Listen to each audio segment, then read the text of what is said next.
Herkese iyi günler arkadaşlar, kanalımıza hoş geldiniz. Beden dili dersi alan Hande Erçel, sayfanın haberine göre Hande Erçel bir yıldır haftada 10 saat İbrahim Çelik ile çalışıyor.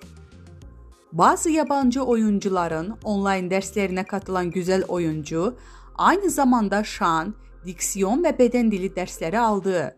Günlerdir izleyicilerinin dilinden düşmeyen Erçel, yapılan yorumlarla ilgili sessiz kalmayı tercih ederken, dün akşam dikkat çeken bir paylaşım yaptı. Mart ayında Polygon'da ateş yaptığı anı paylaşan oyuncu, dizideki Leyla rolüne uzun zamandır hazırlandığı gözler önüne serdi.